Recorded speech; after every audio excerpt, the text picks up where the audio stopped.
Welcome to another episode of Dad Can We Talk. I'm your host, Anthony Ray, and this is episode 70 of Dad Can We Talk. And I'm here with my man, Darrius Demps. Man, but before we get started, for those watching this on video, man, y'all know I usually, if you ever see any of my videos, y'all know I always have on my Dad Can We Talk shirt. But today, man, I'm repping my man Ryan Jones shirt. He has a fatherhood group called Be a Better Father. And, I said, man, you know what? Let me rep my dog stuff, man, So if y'all know this man, if you don't know him, you can reach out to him on Facebook at Ryan Jones or reach him at, y'all can reach him at Instagram at R Jones Mentoring. And reach out to him, man. Get a shirt. He have all different types of colors: blue, orange, green, black, white, I think, red. And yeah, man, support my man. It's another black dad in the community just trying to put on for fatherhood, man. So anytime I see another brother doing something like that, I gotta support. And I appreciate all the support that I get from the community. So I always have to give back. That's big for me. So yeah, man, y'all reach out to my mans. But yeah, today, man, I'm with a man that I met him probably about a good 8 years ago, maybe, man. Early 2010s. Met him, and man, he just always been a cool dude, man. Just always been a person that, if I ever see him, always gotta respect him, man. He's always been a stand-up guy. I've never known him to be anything other than that. So it was only right that I brought him on the pod, man, and he was one of the people that came up when I was doing the radio station some years ago. He came up to the radio station, man, and, so I said, man, I got to get my man on this format of Dad Can We Talk, man, because back then we couldn't really get it in, the radio station was a whole different thing, so I had to bring my man on to this version of Dad Can We Talk. So, yeah, man, without further ado, man, y'all welcome to the show, my man Darrius Demps. How you doing, my boy? Thank you, man. Appreciate it, bro. Appreciate it, man. Yes, sir. Thank you for letting me come on, man. Having me on again. Yeah. I'm looking forward to the conversation.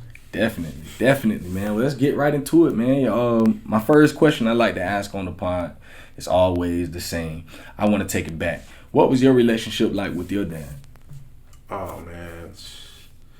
I mean, I say very early on, man, it was tumultuous. That's the word I use for it. Because we didn't have a real good relationship, We lived in the same city, but I really still didn't see him much. And I think that as I grew older, basically when I came to college, our relationship got better at that time. Yeah. I was able to, make a decision on my own that I was going to build a relationship with him rather than waiting on him to build one with me. Mm-hmm. So the sad part was that was pretty short-lived because 4 years later after I went to college, I was a senior in college and he passed away. Wow. So I got a good 4 years out of him of having a good relationship with him. I mean, it had got to the point where when I went home, I go to his house first. Yeah. And be at his house for hours, and moms would call me like, "Hey, where you at? You made it to town yet?" I'm like, yeah, I'm over to my dad's house. She said, well, you gonna come and see me? I said, yeah, I'll be over there.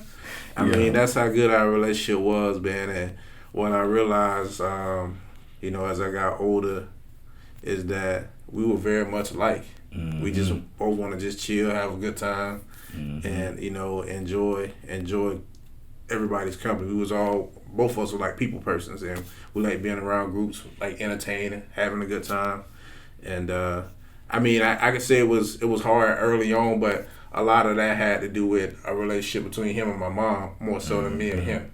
Yep. And I learned that I learned that as I got older, that it really wasn't all his fault as to why he didn't have a relationship with me. That's real. And that it was up to me as a grown man now to go ahead and help forge that relationship with him. And once I did that, a lot of things came to light that I didn't know as a child, that I wasn't told as a child, that I came to understand within that 4-year time frame that we got to spend some time together. So it was good, man. I enjoyed it. My dad was my dude. Yeah. When he passed away, man, that hurt me a whole lot, man, because we was just getting started, Hmm. and crazy thing is my nephew, my brother oldest son, was to be born 2 weeks later, before my dad died. He was gonna be Robert Demps III. Well, he is Robert Demps III. Yeah. And my son was to be born 6 months later. And my dad missed out on both his grandkids, man. So he was looking forward to it though. He was excited. He had bought my nephew so much stuff, man. He was excited to be a granddad, and he didn't get that opportunity. But yeah, man, my dad was my dude, man. Man, that's beautiful, man. Man, rest in peace to Pops, man. Yeah, for man. real. That's always, man. Every Father's Day, man, is. I mean, I know Father's Day supposed to be about me, but every Father's Day is hard for me, and not because I feel anything about me and me being a bad father or anything, but I just wish that I had my father around to teach me how to be a better father. You know what I mean? I be having a lot of questions, man. I be just trying to figure stuff out as I go when it comes to fatherhood, man. So, yeah, man, definitely. Pops definitely was my dude, though, for sure. Dang, man, that's what's up, man. Yeah. And see, people, this is the type of stuff I don't think we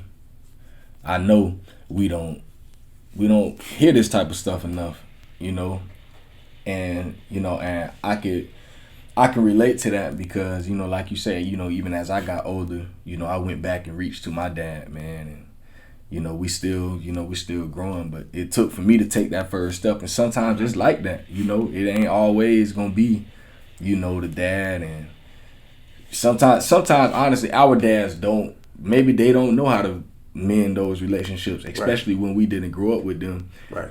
For fear, whatever the case may be, they might feel like, man, they ain't gonna receive me. So sometimes it's necessary for us, if that's what we want, if we want that relationship, sometimes it's gonna take us to go and reach out. Right. That's one thing I think my dad really loved, and once we started talking, he revealed some of that stuff that, some of the stuff he didn't even have to reveal, I could like really just see, in conversation with him that, he was fearful. Right. Because he felt like he was a failure of a dad and, right. Just beating himself up. And I'm like, man, listen, that stuff old, bro. Right, we growing now, man. Straight up. Let's get it. Let's be grown about this at this point. Straight up, man. Exactly, man. And you're right, man. We gotta, if we want those relationships, man, because a lot of us young black men that are fathers, we walking around repeating the same things that our dads did unknowingly. You know what I mean? When we can just honestly just reach out to our dad and say, hey, Dad, check this out, man. This is what it is. Let's fix this thing. We gonna help each other through this. You know what I mean?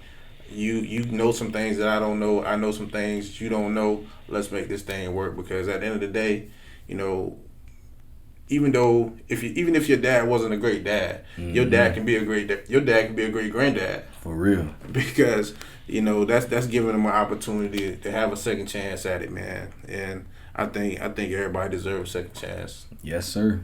No matter where they at in life, they deserve a second chance. Straight up, man. Straight up. Man, if there's any dads that might hear this and y'all ain't in the life of your children, man, let that thing go. Right. And make the first step. It could mean the world to your child.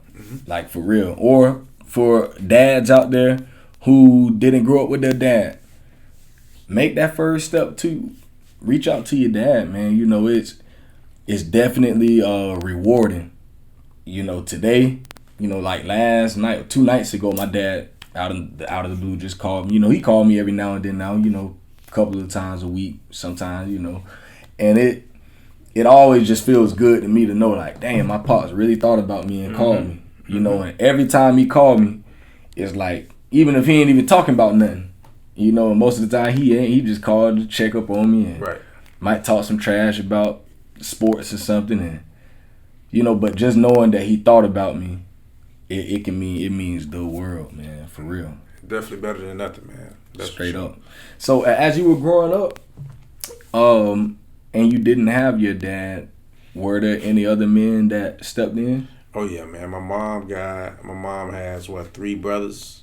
My dad has three brothers as well. So my uncles were very instrumental in my life, and that's my dad's brothers and my mom's brothers. Mm-hmm. And I mean, my mom's youngest brother probably had the most impact on my life. Yeah. And I mean, people would think that my mom's little brother was a drug dealer for a long time, right? Yeah. Ended up going to prison and everything, and I had a lot of people thinking I was gonna be just like that. Yeah. But the whole time he was doing the wrong thing. He was always telling me the right thing to do. Yeah. And he was always like, "Hey man, get this education, go to school, be something. Yeah, you see the money, the cars, the clothes, the women, but you know that stuff is short lived." And he was letting me know that the whole time, man. So he's actually gotten out now. He been out of prison since 2007. He's a pastor now. He ain't been in trouble ever since. Married now, and he done turned his whole life around as well, man. So yeah, my uncle, man. My uncles, man. Period. All of them, man. My uncle, my dad's three brothers. My mom's three brothers. My mom's three brothers. She got two twin brothers that went to Florida. Wow. Okay. They the reason that I wanted to go to Florida. Yeah. And they graduated and everything from Florida. So I was like, man, I got to be like that. Yeah. So those three guys, my mom's three brothers, they're the reason that I'm a Gator fan. Yeah. Because that's how, you know, they were the only Gator fans in the family other than my grandma. And y'all looked up by Tallahassee. Yeah. My brothers, my mom, everybody else Florida State fans. Yeah. Except for those three right there and my grandma. So yeah, we that's why my dad a Hurricane fan. Yeah. And I say all the time, man, if I watched the 30 for 30 Miami thing, right? Yeah. And I said, man, my dad would have been in my life at an early age and I would have seen that. Yeah. I'd have probably been a Miami fan. Yeah. But I'm glad I'm a Gator fan today though. Even though we stink. Yeah, hey, listen, all of us in Florida, we stink, man. We suck. Bad, man. We all bad. Yeah, man. Well, shout out to Unks, man. You know, man. Shout out to all the role models out there, man. Y'all are definitely appreciated and y'all are needed. You know, and I just like to really understand, you know, where people come from and what their who are the people in their lives. I think it's important for us to look at, like, at times, like, give those people flowers, you know, because there's a lot of people that stepped up. You know, even though we didn't have dads, a lot of us didn't grow up like that. There was always at least one person, even if we don't realize it, that tried to. It could be a brother, you know, an uncle, a stepdad, you know, a granddad. You know, it's always someone, you know, and if it's not, man, we got to step up. You know, if it's a lot of kids out there that really need us, you know, it could be someone, you could be living in the community, you know, with other young men, and, you know, they don't have any type of role models, man. We need that, you know. One of my uncles is about to get out next month, get out of prison, man, and he was like that person that really stepped in for me. Right. And, man, I cannot wait to see my man. Boy, when I tell you I can't wait to see my uncle, boy, that's all I've been thinking about, for real.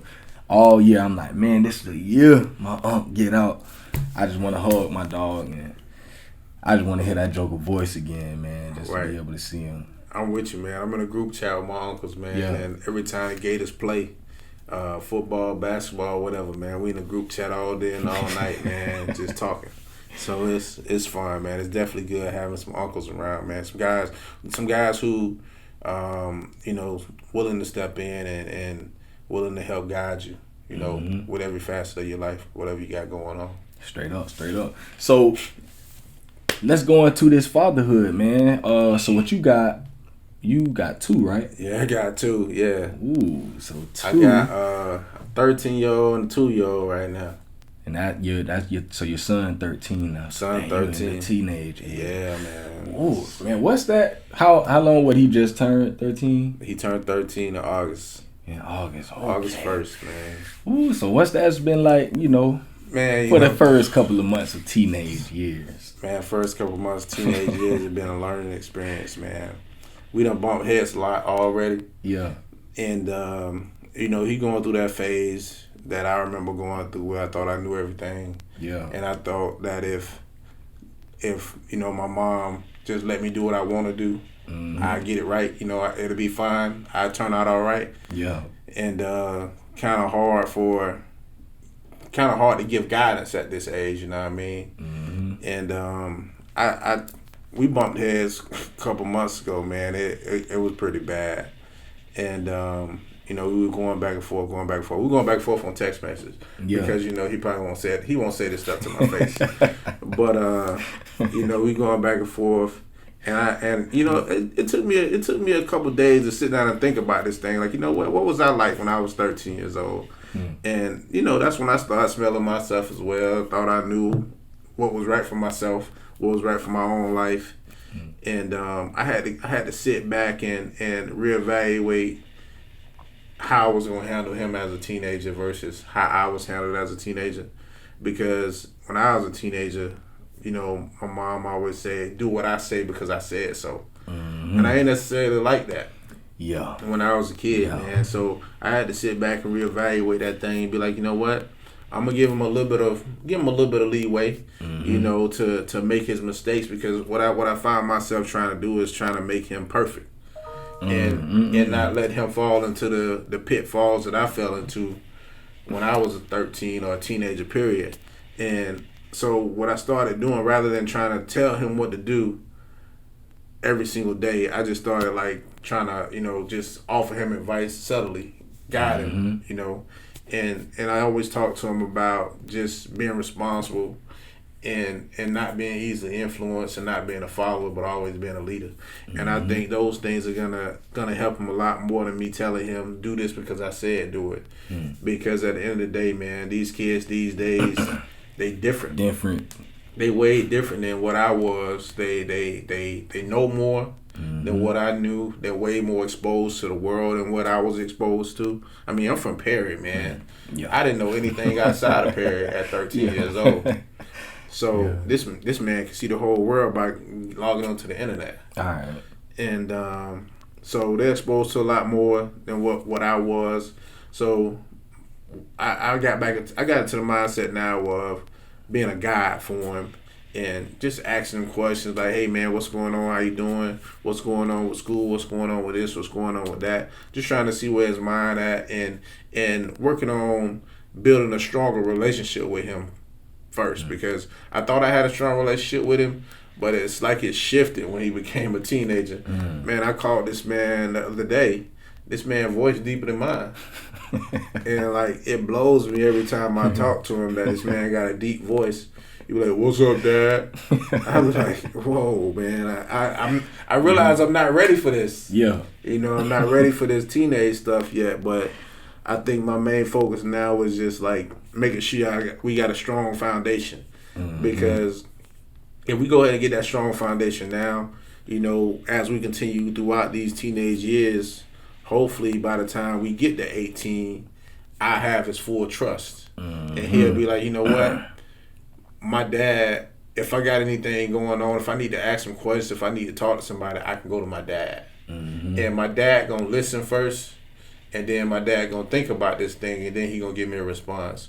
Because what I realized as well is that it was very emotional, that conversation that we had a couple months ago. And it was a very emotional conversation. I realized that I got to be more of a rational thinker when it's coming to him in these teenage years, because these teenage years he's thinking as well, and he got friends that are influencing him. He got social media that's influencing him. He got his mom that influences him as well. So you just gotta I gotta be rational and think about all the things that he got going on as well. And then actually take the time to think about my response rather than being a because I said so response or even an emotional response. I gotta really think through things that I'm gonna say when I say them now, because I don't want to come off as being the mean dad or the aggressive dad or the dad who think I'm always right. I want to take all things into consideration when I'm making my decisions now on the ways I'm gonna guide him, because I know that I gotta make sure I'm a solid person, but also somebody who's gonna be consistent and never gonna be wishy-washy as far as my decision making and things that I say and things that I do. I got to make sure I'm consistent with the advice that I give him, and make sure I'm solid with the advice that I'm giving out, or even the guidance that I'm giving out to him. So these first couple months have been a lot, man. And again, this is where my dad could have helped me a whole lot. Yeah, boy. You know what I mean? Because if I'd have had him here, at least he could have shared some of his experiences as a 13-year-old, or even things, when we were around him as teenagers, the things that he's seen in us. Mm-hmm. So, I mean, this is where that would have been pivotal to where he really could have helped me out, because right now I'm in no man's land, bro. I mean, I had never been here before. As far as dealing with a teenager, I dealt with teenagers as a teacher. Yeah. But it's different because them kids go home to their parents. All right. This kid come to my house. Straight up. And I got to deal with him. He carried my last name. So he representing me at all times. It's totally different when they're representing you, man, because you want to make sure they represent you in a positive light. You want to make sure that they don't mess up the family name. Mm-hmm. But I mean, you also got to give them the grace that we giving every single day as well to be able to make mistakes. Mm-hmm. The mercy that we giving every day to where when we do mess up, we don't pile on, Mm-hmm. And got to be forgiven, because he going to say things he don't mean, I'm going to say things I don't mean, and we got to be able to forgive each other and come back together and understand, hey, man, we father, son, we going to be a team forever. Straight up. Your name going to always be Demps. My name going to always be Demps. You carrying the family name, because my daughter, if she get married, her name gonna change. Mm-hmm. Your name gonna always be Demps. So just making sure we have that bond, man, and have that consistency moving forward, man. But I'm these next I ain't gonna even say 5 years, man. These next 10, 15 years are gonna be pivotal, man. Real. And I think what he need more than anything is gonna be consistency. Mm-hmm. And that's so much good stuff, man. Like, that's always something that I love when I get guys on that have teenage children, because, my oldest is 8 right now. Mm-hmm. And I'm just trying to soak in all the wisdom that I can right now. Your oldest is a girl, though, right? Yeah, my girl is 8. Bro, listen, it's hard right now at 8. Right. So I be like, dog, how do people raise teenagers? Like, right. Because this 8-year-old stuff is, bro, it's difficult, bro. Like, and I'm just honest, bro. It's hard, bro. Like, my man that I had on last week, my man Jeremy, he gave me something that was so good. And it all made sense to me, and this was me to the T. He was saying how a lot of times we basically, at times as parents, want to see the finished product in our children, because we know so much right now as grown men, and we've been through so much, and we try to project that onto our children, and like you said, like, have them be perfect. But it's like, that's not where they are. We're looking at things with the foreknowledge of, man, we can see so many things, but it's like, these are kids at the end of the day, and I'm so hard on my 8-year-old. And I'm like, so you ain't know that? Or you can't do that? And she's like, no. I'm like, what you mean? Right. And then once I take that step back, like, maybe she just don't know how to do it, bro. Right. Or maybe she just didn't know that. Right. But I'm expecting her to know that. And you know what? That's one thing I've learned as well about expectations, man. Man, we can't project our expectations onto anybody, especially if they don't know what our expectations are. And the only thing we can project upon people is our desires, man. So, like, for example, we can tell our kids, hey, I desire for you to do this. Because that's all we can do is desire for them to do it, man, because expectations are always I feel like we always be let down by putting expectations on people. And that works in, our children's lives and marriages and dating relationships, whatever, man. Expectations, man. You bound to fail placing expectations on people because nobody else can see your expectations the way you see them. But we can desire for them to be a certain way. And that way we won't be let down because it's our desire and we recognize that it's ours. Straight up. That's exactly where he hit it at on that expectation stuff. I'm like, dang, it was just so much conviction. I'm like, bruh, you speaking directly to me because this is me. Almost. And I'm like, and I'll be like, I'll get off work and I tell myself, I ain't gonna get mad with the kids today. And a lot of times when I'm angry with them, it's like, it's the physically tired a lot of times just getting off of work, and so I have a short temper, and I have to go straight from work to go pick the kids up every day. So it's like I have this short temper with them that I know, like, I'm trying so hard, man, like, to really get out of that. Because I'm talking, but when they get in the car, bro, they are like, man, when I tell you my kids, like, the sibling rivalries, bro, it's just back and forth, and that right there it get me every time. And I'm like, man, I just told myself I ain't finna yell at these kids today. But I don't be knowing no other thing. And I'm just like, man, listen, don't nobody talk for the rest of the ride. I don't want to hear nobody's voice. I don't want to hear nothing. And I get so mad. But then again, it always take me back to, bro, this is an 8-year-old and 2 5-year-olds I'm dealing with. Right. Like, I can't, for me, I expect them to just get in the car and know daddy just got off work, daddy tired, daddy ain't trying to, man, they ain't thinking about that. Nah, man, they all they see is, hey, daddy here. All right. What's up, dad? What's going on? Da da da da da. He did this, she did this. Like, that's exactly what these kids be focused on, man. They don't be thinking about none of that, man. And you know what? They don't even see you as being angry either. Like, they probably still only see the good in you and be like, oh, daddy, I'm sorry. And then they'll say I'm sorry, and then in their mind, as soon as they say I'm sorry, they good. It's over. They could just go ahead and do it, go back to talking or whatever whatever they was doing, man. They just don't see it like that. But and that's on us though. Yeah. That ain't on them. Straight up. That ain't on them because we basically would have to.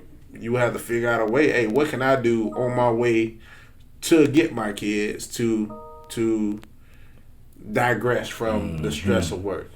Yeah. Can I start my digress from my stress of work within my last hour? That way, when I get to my kids, I can greet them the way that they about to greet me. Because they gonna give you some energy when they get in that car unless they tired. At all times. Because you gotta think about it. They done been at school all day. They done had things happening for the last 6 or 7 hours, and they want to share. Yeah. So you gotta be open. You gotta be open book, ready to receive whatever they got to give to you. Because you got 3 of them get in that car.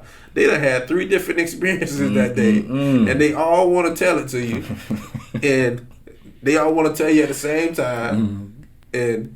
You know, the 8-year-old gonna feel like, hey, I'm oldest, so I get to talk first. Yeah, I get to talk first today. You know, all kind of stuff, man. These kids, hey, but yeah, that's on us though, man. That we got to figure out how we handle our work life situation and not project it off onto the family. Period, man. Because that's the kind of stuff that stop kids from even talking to you, man. And that's my fear, bro. Yeah, because you want them to be open. Mine too, bro. That's my same fear as well. That's why I had to pull back and figure out what's the best way to communicate. Because communicating out of anger, or it ain't even anger, bro. It's communicating out of fear. Because we fearful that we projecting these things on our kids. We haven't learned any other way how not to. You know, and again, that comes from our lack of our fatherlessness as well. Yeah. Because we don't know what to do. We learning on the fly right now, bro. Like I tell my aunts, my mom, like they was all learning on the fly too, right? So they like that's why I say like dads who haven't been there, they can be real good grandfathers. All right. Because first of all, you ain't got that daily responsibility as a grandfather. You just let your grandkids do whatever they want to do and just have a good time, man. But as a parent, I think I already know I'll probably be a better granddad than I am a dad. Right. Even though people like to say, oh, you're a great dad. All right, if you think so, but go ask my son then and see what he say. All right.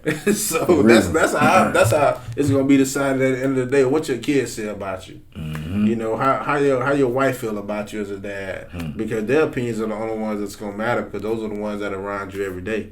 And we just gotta figure out ways. And again, bro, we all learning, bro. You only 8 years in, bro.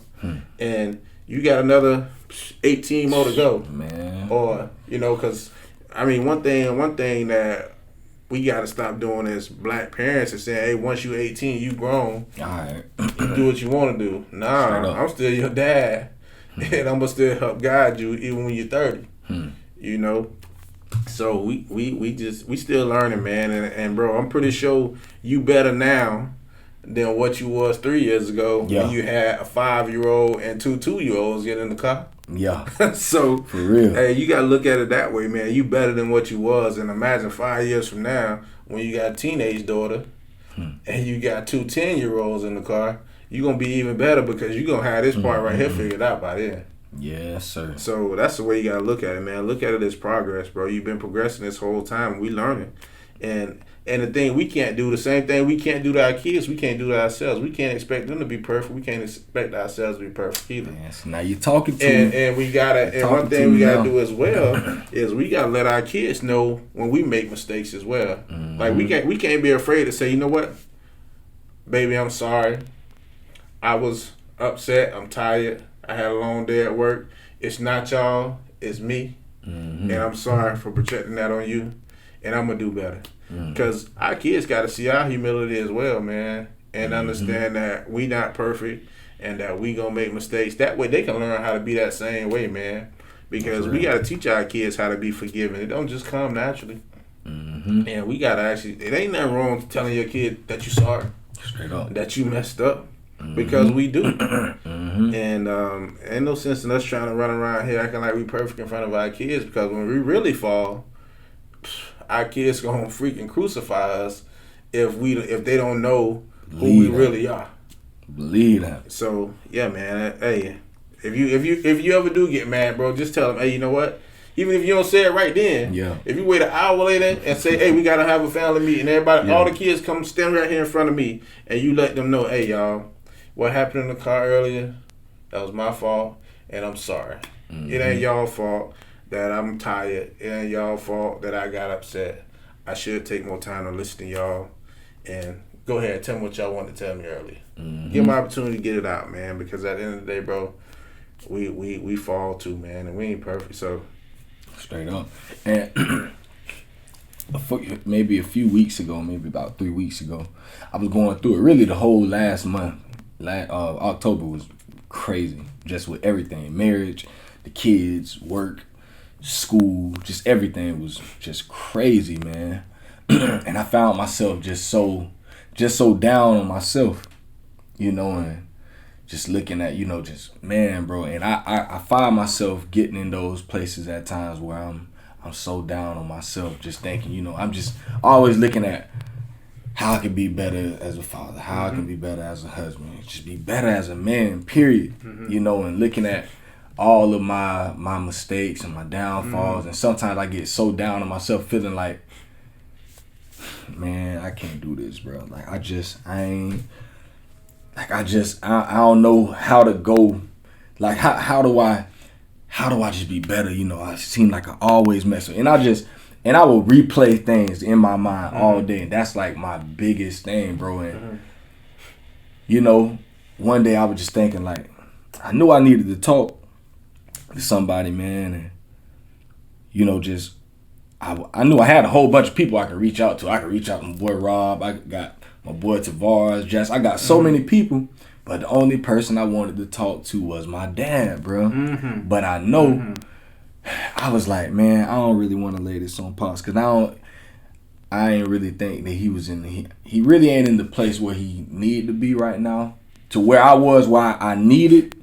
And I was just like, man, I ain't gonna do it. I ain't gonna call him. And I ended up not calling him. And you probably should have. And that's what my wife was telling me. Should have gave him an opportunity, man. And I was just like, dang, dog, I should have ended up calling my Pops, man. And I'm just like crying, bro. Just like, man, like I know I got so many other people that I could call, but I want to hear it from my Pops. Right. Like, I want to hear from my Pops. Like, I want to hear my Pops tell me he loved me. I want to hear my Pops tell me it's going to be all right. I want to hear the guidance from my dad. I want to hear, you know, I just wanted that, bro. And I carried that thing for a whole nother week, man. And it was just so heavy, bro. You know, and then I finally, you know, talked with my wife. And we got some things right. And just getting to that place to where, like, at times I think you know, I think people overlook the mental health of dads. Mm-hmm. Like, I don't think we don't complain, bro. Like we hold it in, bro. And like I be seeing all these things on social media, man, where, you know, I seen something this morning, as a matter of fact, the dad had arrows in his back. But he's still sitting there playing with his daughter, talking to his daughter, even though he getting shot in the back, and he ain't projecting that off on his daughter. He's still trying to be the best father that he can be. And we have emotional things going on. We have mental health things going on, but we don't talk about it. And that's why I think it's great that we have community. We gotta have community. We gotta have people we can reach out to say, hey man, check this out. This is what's going on. And somebody who, and then people who not gonna judge you. You know, them real homeboys who not gonna judge you, and they gonna listen to you, and then they gonna be like, all right, bro, well, they ain't even gotta give no suggestions all the time. They just want somebody to listen to you. And we as men, bro, we go through a lot too, man, because we all want to be better. We want to make sure our family's taken care of. We want to make sure our kids are straight. We want to make all the money in the world to make sure they're straight.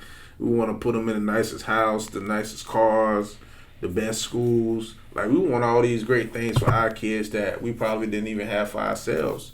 And we again, those are expectations we place on ourselves, and we can't even place those expectations on ourselves, man, because we weigh ourselves down, man. And one thing I always go back to, man, is, you know, we can't carry around the weight of the world on our own, man. We gotta give that stuff away, man. And who better us to give it to than our maker, who already said that he's willing to carry it for us. That's real. We ain't gotta be bogged down by that stuff, man, because he already did. He already done it all for us. And we ain't gotta be weighed down by the cares of this world, man, and focusing on tomorrow, man. That's one thing I try not to do as well. I try to focus on what I got going on today, because tomorrow gonna have its own issues, man. Something gonna happen tomorrow that I'm gonna have to take care of tomorrow. So let's not focus on tomorrow. Let me just focus on what I got going on today. When I wake up tomorrow morning, Lord willing, I wake up tomorrow morning, then I focus on tomorrow morning, because every day gonna have its ups and its downs, man. I don't think I've ever had a day that was like perfect. And when I say perfect, I mean where I didn't have not one thing I had to get done, or one thing that came across my mind that I didn't think about. Oh shoot, I need to get better at this. Because one thing about fathers, one thing about men, period, is we always want to be better. We always want to be moving. We always want to be going, because we feel like that's what we have to do.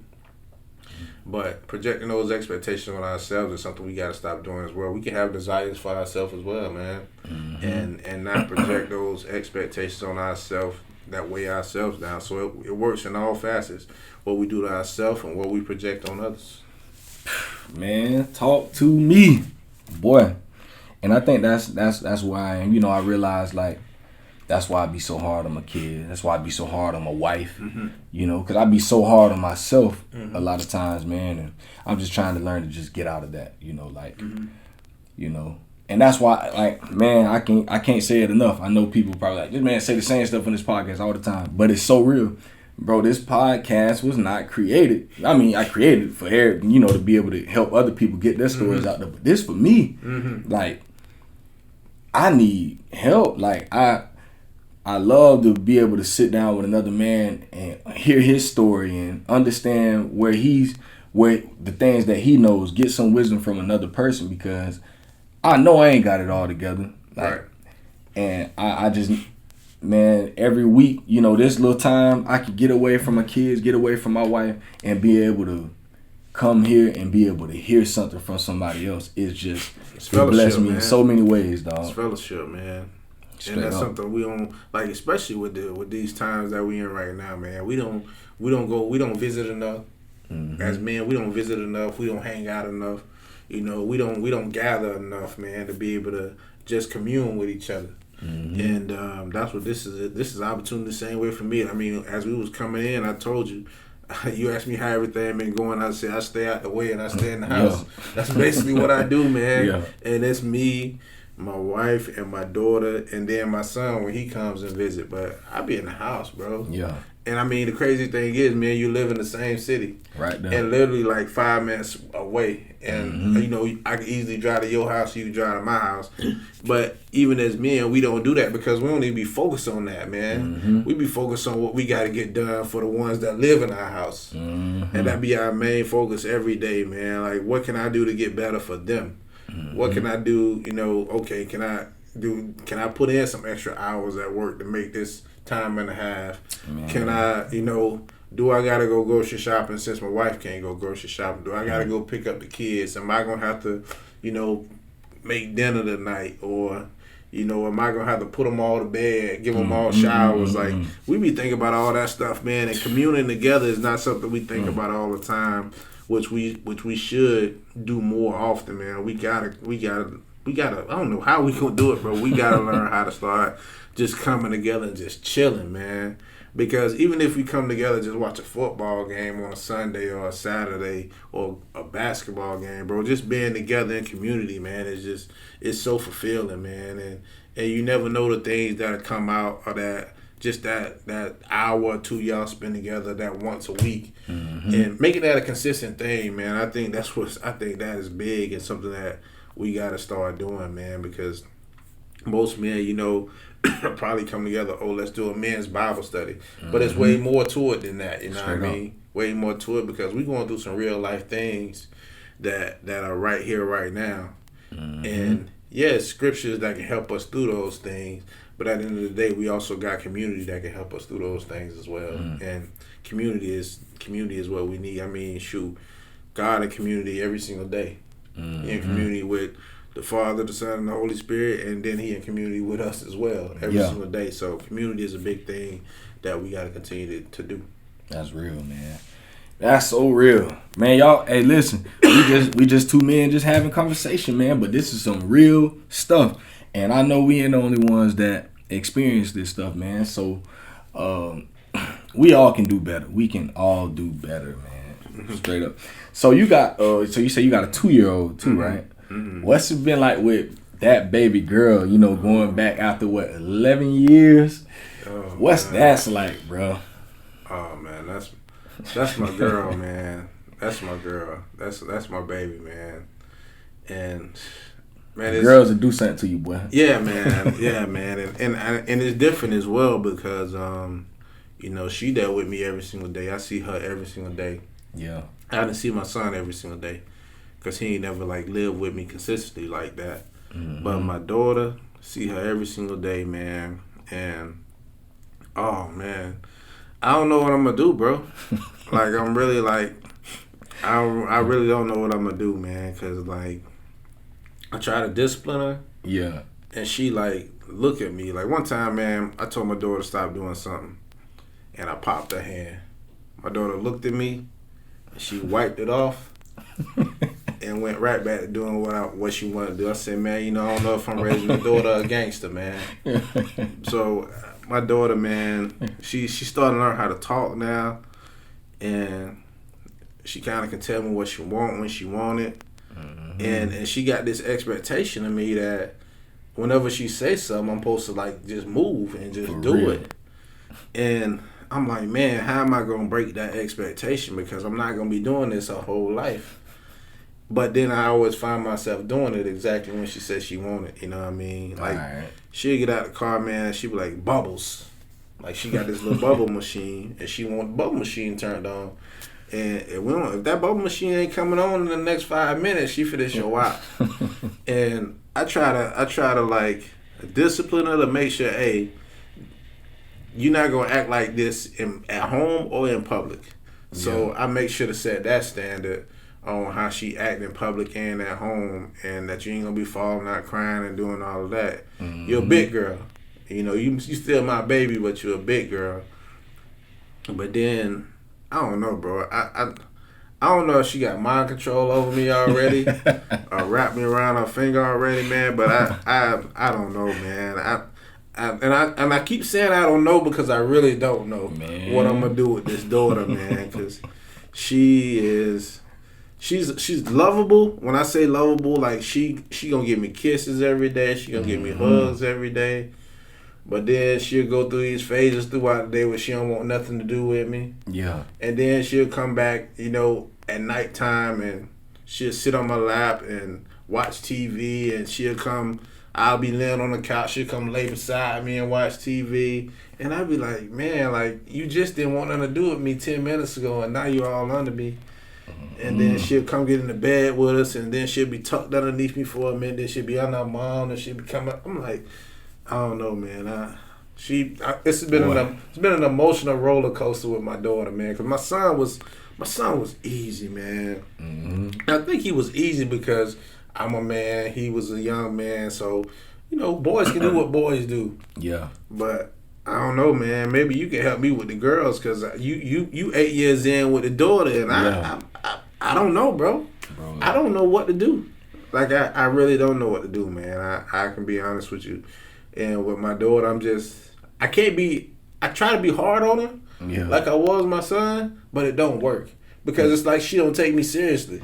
My son took me seriously.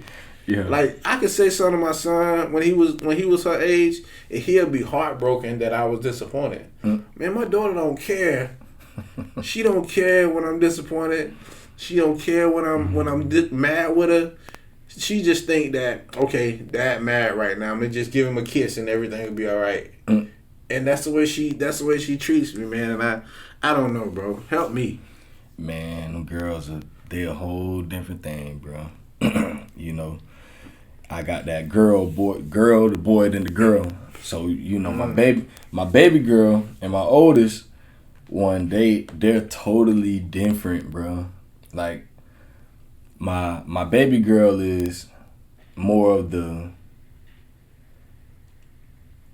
can tell she's gonna be the outgoing one, like outgoing, outspoken, like she ain't holding her tongue for nothing, like she a whole different animal, bro. Like she's like, that's when I don't know what I'm gonna do. That one, boy, listen to me. Like when I say that she is like my stress, boy, she is the one. And it's like my oldest daughter, she was even, she was our first child too. Mm-hmm. So I had those 3 years, where she was the only child. So I had a lot of time to just really put a lot of time into her when she was younger. The reading the books with her, right. She was the only child, so I had all my energy and effort put into that one child. Mm-hmm. So, she was like super advanced in everything, reading at 3 and all type of stuff, because I could put that time into her. But now, looking at this last baby, and she, her and my son are about 10 or 11 months apart. Okay. So they're almost like twins. So when I talk about the sibling rivalry, it's them two. Okay. Bruh, listen. Sometimes like with that girl, bruh, she think everything is about her. Like everything. Like the other night, okay, boom, they sitting on the couch, they watching TV. And I be feeling like I be wanting to love. Like I love my baby girl all the time because that's her love language, bruh. Like that's what she's about.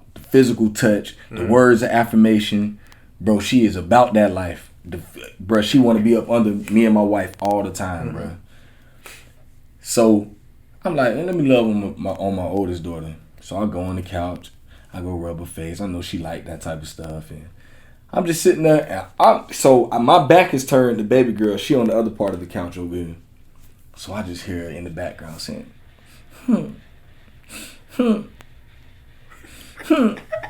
I'm thinking to myself, man, girl, if you don't be quiet. So she's doing it for 10 minutes. I'm just like, I ain't gonna pay her no attention. She's so dramatic, bro. I'm like, so she gonna keep doing this? And I'm like, I just ignored it. Because that's how she is. If she see you loving on somebody else, oh my God, bro, it's the end of the world for her. Like, and she, like, when she gotta have the attention. that's her, bro. And you know, my oldest daughter, she chill really. She the one. She care about when I'm mad. Okay. When I'm mad, she like, Daddy mad. You know, we gonna get right. That little one, bro, listen, she don't care about that. She'll look at you and she'll be quiet every now and then. But it's like, bro, it's a whole different thing, bro. You know, my son, for the most part, all of them got this thing where they want to get their point across. And I'm trying to, like you said earlier, trying to learn, especially with my girls. Like my daughter, bro, listen, my oldest one. Now, when she feel like she need to get her point across, sometimes I be like, man, just be quiet. What I said is what I said. I don't want to hear nothing else. And she's still trying to, but Daddy. So I'm trying to learn to give her the, boom, okay, say what you got to say. Mm-hmm. And she'll, you know, plead her case. Mm-hmm. And I say, well, I hear that, but that ain't changing my mind, because I'm telling you what you're saying, it's wrong. Right. And that's the end of the story. Then she said, well, Daddy, and she's really strong in her and what she feels and what she feel like she knows. So it's a whole learning experience still with dealing with these girls, and they got the emotion with it. Right. The emotions, bro. Like, the emotions are like my son, for the most part, he be good. You know, once I get on his behind, he'll shut up. Right. You know, once I actually get on him, them girls, they come with the extra emotions, and I'm like, oh God, I don't know how I'm doing this right. Like, I got to deal with the emotions of these little girls. Like, God, how? Like, what? Boy, that right there, I be like, man, this is gonna be my greatest. It's gonna be my greatest challenge, I believe. Like, right, man. But one thing I'm learning is trying to learn the love languages, because, you know, in marriage, you know, we've been told for years, you know, learn your partner's love languages and this and that. And one day it hit me. I say, well, shoot, I'm always trying to learn about my wife's love languages. Our children have love languages too. Mm-hmm, mm-hmm. So trying to understand their love languages and what their needs are, because like if you loving your spouse in a way that they don't want to be loved, mm-hmm. but you saying what I show you love, but you ain't showing her the way. Right. She's like, I mean, I hear what you're saying, but you're not loving me the way that I want to be loved. Mm-hmm. To where I can be receptive to that. Right. I think at times we try to love our children the way that we think they should be loved. Mm. And we don't look at the way that, like, how are they most receptive to the love? And you know what? Like, that makes a lot of sense, man, because I'm a hugger, right? I love, like, I'm a physical touch person. My son not a physical touch person. He don't like the hugging and stuff like that. Like, he's not a hugger like that. I mean, he used to be when he was younger, mm-hmm. but now at this age where he at now, he like, what's up, Dad? You know, he want to just dap it up, you know. Yeah. And I'm used to him coming in for the hug. He don't even come in for the hug no more. And my daughter, she'll hug and a kiss her right now. And yeah, that's a good point, man. I need to figure out what that young man love language is, because it's definitely different than mine for sure. Man, it's so important. Like my son likes the spending time. Like, he like the quality time. Like, that's his thing. Like, he was so mad he couldn't come with me tonight. Here to this. And then last night I went to the football game. And I was like, I don't feel like having y'all kids with me, man. I'm going to leave y'all home. My man, I've been with y'all all day. Man, he was so devastated. Like, Daddy, I want to go. And I was going to take him, but I'm like, man, I just need just one night off, bro. Just give Daddy one night off, bro. But that's his thing. Like, he like to just go riding in the car with me, or like, when it come to time, that's what he want. I think that's my son's biggest thing. My oldest daughter, she's a words of affirmation person. Mm-hmm. She loves to hear me tell her how beautiful she is and how much I love her and how proud of her I am. Mm-hmm. And on the opposite end, I got to get better with, like, I'm at times when she get me mad or I see her do something, and I'm beating her down with the words. And I could tell that affects her so much, and I be forgetting, like, that's her thing, bro. Them words cut her, bro. Like, them words are serious. When it come to her, that's her thing. So when I'm talking to her, I gotta remember to, like, tell her, you know, how much I love her, how much I care about her, how proud of her I am. Like, that's her love language to the T. My baby girl, she is, like I say, physical touch. You know, she just like it all. You know, words, affirmation is all right for her, but when it comes to that physical touch, man, that's her thing, bro. Like, she like to cuddle. She like the hugging, and, you know, like, she just like to be up under us all day, man. And just knowing that stuff and knowing that's how they like to be loved, it helps a lot.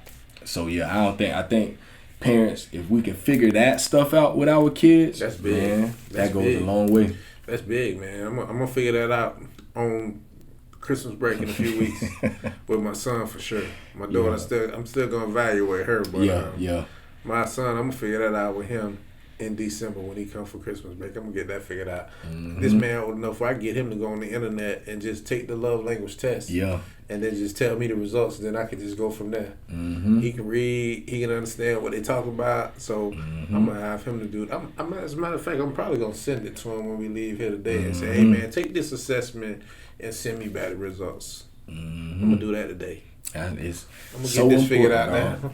So important. That's good, man. When it comes to your, let's go on this marriage thing real quick, man. What do you notice about your wife's love language?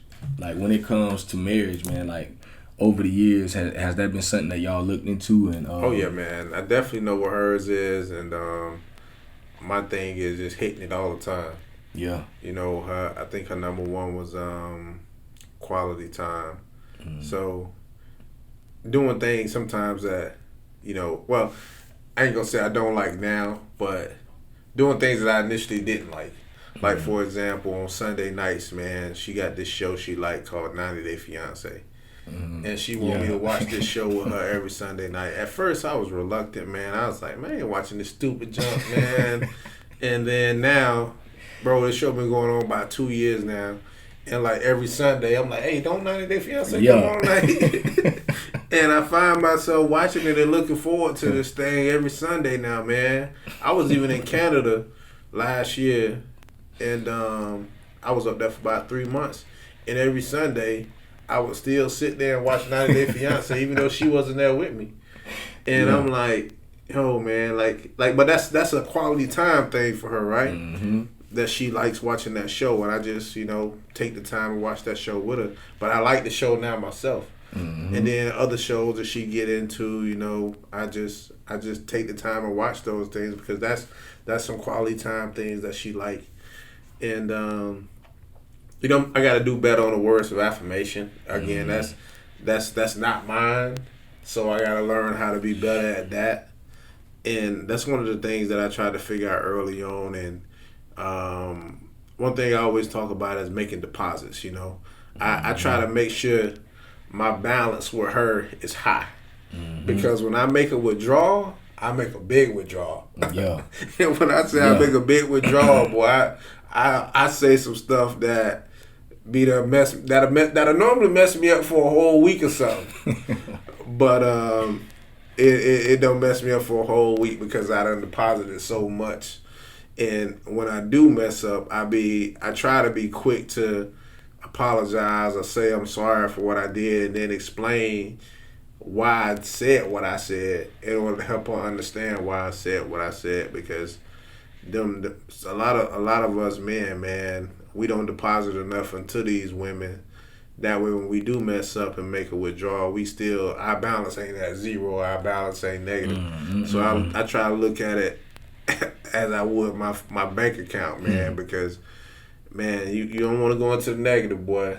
When you go into a negative, it's hard to get back out, boy, because what the bank do to you, they go to hit you with them fees and stuff. And, hard to catch up. And it's almost like that in marriage and in relationships, period, man. You got to be able to make those deposits in.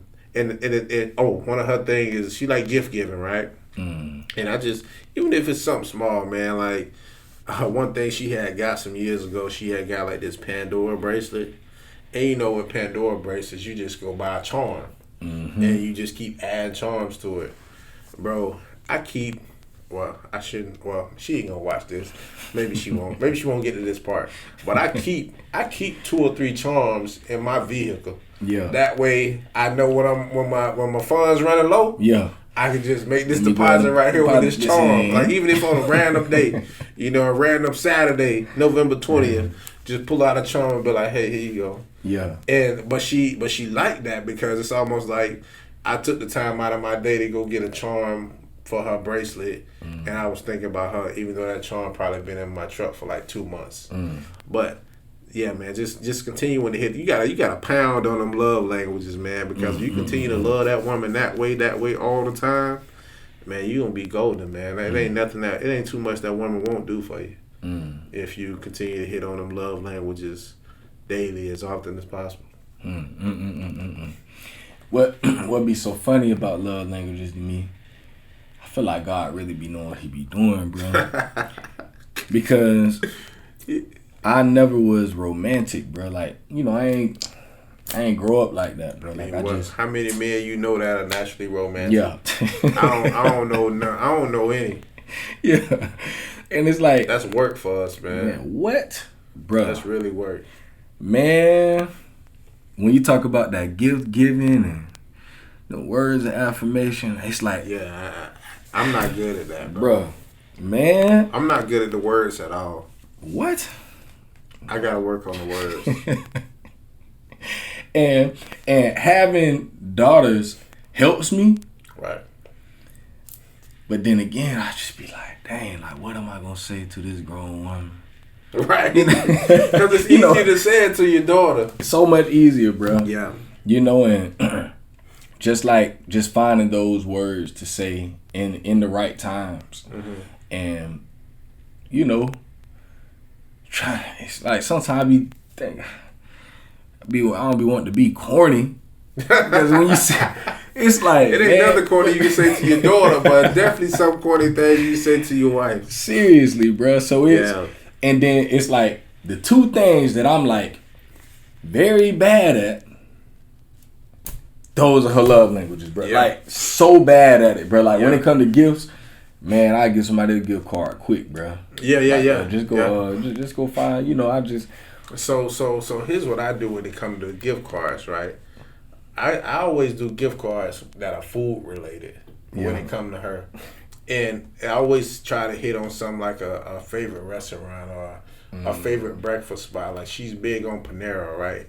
One night I was at a FedEx and I just seen a Panera gift card and I just got it and put like $20 on it. Yeah. And that was just like one of the random acts of kindness, bro, where just because I knew that's what she liked, I know she liked Panera. Cause she every morning, bro, if she go to Panera every single morning, she go to Panera every single morning. And the fact that I even thought about Panera, you know, that was good. So when you do gift cards, bro, just try to do gift cards that you know that's a spot that she likes. Because if you just hit on spots that she like, bro, she don't care about, bro. A woman don't care if you get her the same gift card every month, as long as it's to somewhere she like. Yeah. Because if you hit that, man, especially food. I don't know about yours, but mine like to eat, and food is always a winner, bro. You can't go wrong with food. Yeah, she like them flowers, man. Oh, so I try to. Yeah, you gotta. Try to go get them flowers. Yeah. Get a card. Yeah. And so mine don't like flowers. Yeah. I don't buy flowers, bro, because they'll be dead. She don't want to put no water on them, won't put them in no vase or nothing. So I don't buy flowers. But what I would go do is go buy like some chocolate covered strawberries from like a Publix, or even order the good ones from the one spot. You know what I'm talking about? I need to do that one day. I still ain't never done that. Bro, them things expensive, bro. Yeah. You gotta, man. Bro, just go to Publix, bro. Publix can do chocolate covered strawberries. So you can like tell them. Yeah. Publix already have them ready. They'll just pull them out. How many you want? Pull them out. Put them in the box for you. So Publix got some good. That Publix on are good, but they not as good as the ones from that one. I can't even think of the name of the spot. Arrangement. Yeah, Yeah, edible arrangement. Man, yeah. them things that cost $40-$50. But you go to Publix and get you something for $6.99 and be straight. You done put me up on game. Yeah, man. Publix got some good chocolate covered strawberries, and they'll do the thing, man. Yeah, they ain't as big and juicy as the edible arrangements, but they'll get the job done. All right. You go big on edibles on like idea for next week. Yeah, man. Yeah, man. Pull that up, man. And I always do a little cupcake with it too. Yeah. Like they had a different kind of cupcakes and stuff. There are other little slices of cake. Mm-hmm. I always hit. I might hit one of those on the way home today. As a matter of fact, go ahead. Yeah. Pick up them chocolate covered strawberries on the way home today, just to make it seem like, hey, I was thinking about you, even though I was, because we were talking about it. So, yeah, I'm gonna hit that today. As a matter of fact. Yeah, man. And see, that's like the challenge of marriage. I think is just being consistent with that type of stuff, which is it be sounding easy in theory. But sometimes, like you say, even when it comes to hanging out with the boys or whatever, sometimes it just don't be on our mind a lot of times because we're so, I got to make sure we got this over here, doing that, go over here, got this to get this. And it's like we get so caught up in life. And like one time my wife hit me, we was going through it or whatever. And while we sitting, we going back and forth, and she said, You don't even get me flowers and that no more. I'm like, man, what you talking about? I just got. She say, "Shot." That was like 4 months ago. I'm like, no. She was like, listen, that was like 4 months ago, and I'm like, was it real? You right. Yeah. In my mind, I'm thinking, bro, I just did that a few weeks ago, and she like, no, like she was like, you been slacking. Time be moving, man, and we be trying to keep up with time with everything else we got going on in our heads, man. And it really takes some sitting down and thinking about, for sure. Mm-hmm. Definitely does, man. How many years are y'all in marriage? Oh man, December will be 4 years. So y'all 4 years, okay? Yeah, December will be 4 years, man. Well, next month on the 17th, yeah, be 4 years. Okay, congrats, and my brother. Hey. It don't come without its ups and its downs, that's for sure, man. Yeah. And it's work. Mm-hmm. I tell you what, it was a lot easier having 5 than it is having 1. Mm-hmm. Because when one get mad, you can just go to another one house. But when you got to stay in there with that one, is she mad? Whew. I better hope your deposits up. Sheesh. Hope you done made some deposits, boy, because it's work, man. That's for sure. Definitely. Yeah, man, next year we'll be on 10. Whew. That's good, man. Man, it's been, I say the last 2 years have been, because I think we're both changing so much now. We just both, I'll be 33 in January. She just hit 30 this year. And, so now we fresh in our 30s. And, I think what people do as well is people try to expect people to stay the same, and I mean you don't want nobody that's gonna be the same way it was when you met them. You want people to evolve. You want people to grow, and I think that what we gotta do together is we gotta learn how to understand that she growing, I'm growing, and we gotta continue to work out these kinks as we grow, because a lot of people like, oh, you ain't the same person I met. Of course not. Yeah, straight up. I'm not the same person you met. That was 4 years ago. If you want me to be the same way I was 4 years ago, then you got the wrong guy. Yeah. I got the wrong girl, because I don't expect for you to be the same way you was 4 years ago either. Straight up. We just got to, you hit it around the head, man. We grow. Sheesh. And just like us all together, we met each other in 2009. So we like almost 13 years in, bro. So it's like, just like, and we were both so young too. She was 18, I was 20 when we met.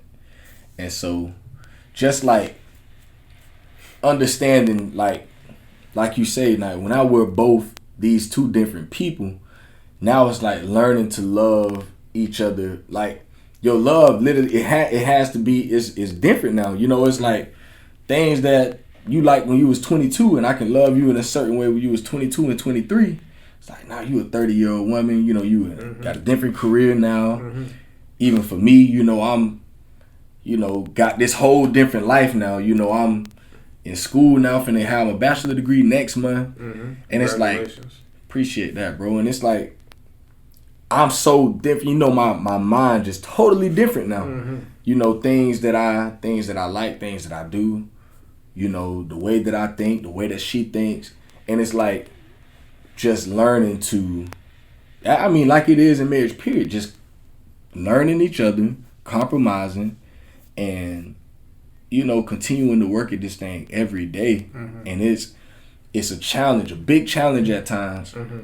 And I think we're at that place now where it's like, I think once we get past this, boom, we'll be good for another 10. You know, like, we got to learn our current selves now. And especially for us, too, I don't know how y'all were, but I know me and my wife both met.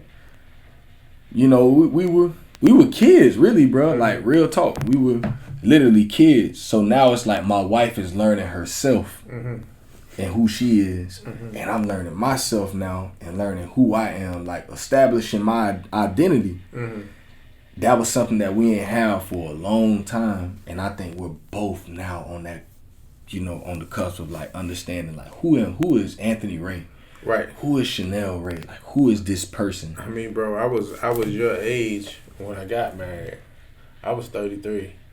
Damn, okay. Okay. So and she was 30. So she was your wife age. So I mean, we were already where y'all at right now, 10 years in. Yeah. That's where we started at. Dang.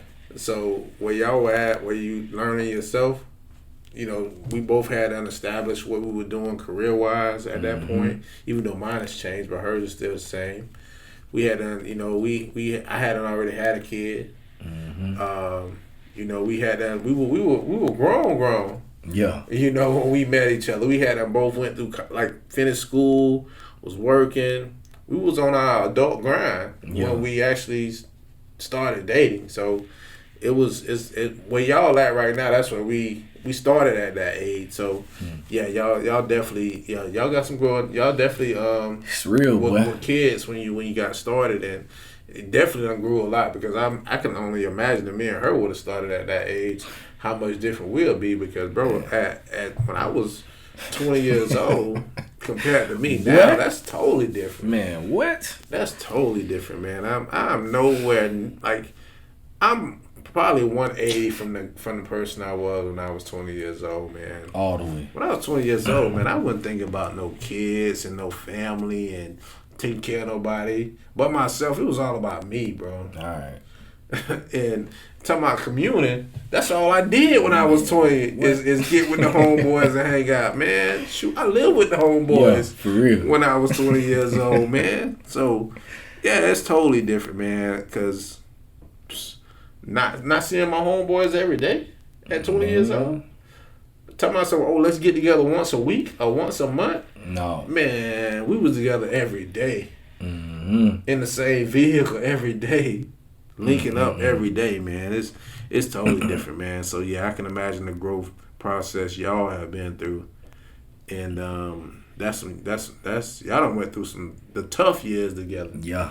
It's real. You know, because when we wasn't even in the church at that time. We were both, you know, we was in a long distance relationship for one. And, you know, so we wilding. You know, I know I was wilding at 20. And then, you know, so she was with me through my transition, getting into the church and stuff. And then I watched her transition. Boom. So we had that. Then we both, you know, then that's when we had kids, you know, after marriage. It's like we both been there for each other through all of these big steps, bro. Y'all got introduced to bills together. All that, bro. So it's, man, like I think, like I say, it's hard right now. Like, this year has been really tough, you know, the last 2 years, really. But I think it's just the growing pains. And I think once we get over this right here, you know, I'll be done with school. I'll be able to kind of get that out of the way. I'll be able to just kind of go into my career or whatever. And it's like, once we get past this, I think we'll be all right, boom, until the next life transition. So, yeah, bro, it's definitely a difficult thing, bro, for real. Oh, yes. definitely work, man. But the thing is, it's satisfying at the end of the day, man. When you know you done put in the work for that thing to work out, and that both of y'all can rest easy, knowing that y'all are both happy with one another, happy that you made the decision that you made to be together. That's what matters at the end of the day, man. That you still good with your decision Straight that up. you made 10 years ago. Mm-hmm. And if you still good with that decision, you winning, man. No matter the difficult conversations that you gotta have, no matter the difficult circumstances. Because at the end of the day, y'all still teammates 10 years later, man. How many teams you done seen stay together that long? I mean, Not too many, boy. Jordan and Pippen, how long they was together? Shoot, They broke up one time. Yeah. I mean, so, hey, man, stick with it, bro. If you happy with that decision you made, which it sounds like you are, hey, that was a great decision, and keep riding with it, man. Straight up. Because, hey, I tell you what, once them kids graduate and they grown and they start their own family, and it's just you and her now, if you still good with that decision, then you definitely done won. That's when you done won, because all them additional stresses that you had, with kids and helping raise them, man, bro, that's gonna be chilling then for real. When it's just you and her, y'all be able to do whatever y'all want to do again. Like back when you was 20. Dang. Well, I can't wait. That's something to look forward to, man. That's something to look forward to. So, hey, man, I tell my wife all the time, man, I'm gonna figure out some kind of career that me and you can do together when the kids are gone, and that way we can take whatever we doing and we can travel together and get paid to do it. Yeah. So yeah, man, I'm with you on that, man. I'm looking forward to potentially getting to 10 years and hitting that landmark, because that's definitely a landmark, and 10 years is a long time, bro. For real, boy. And it's made me better. It's made me a better man. I would say, just learning to not be selfish. Oh yeah, that's more than anything else. Learning to not be selfish. Hey, not thinking about yourself is hard. But you know what it also does, like we were saying earlier, man, we done got to the point now we don't even think about ourselves. And we just think about everything else everybody else got going on. And mainly be the kids. Yeah. And we lose sight of, the connection that we have with our wives, the connection that we have with our friends, our brothers. And it be all about them little ones.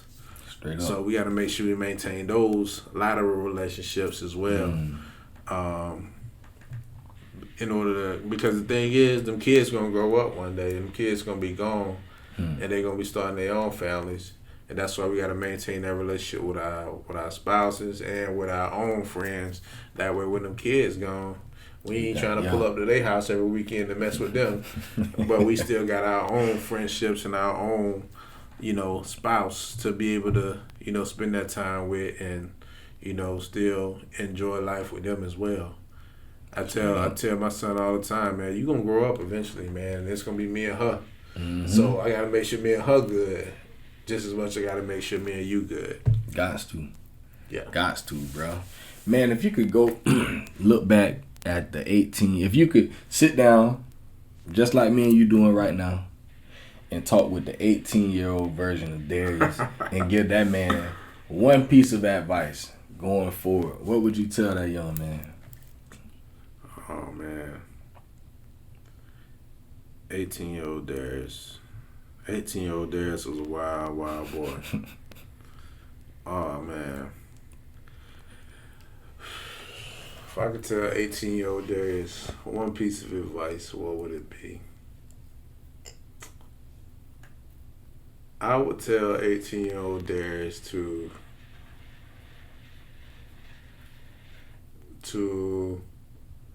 look at all his options before he make a decision.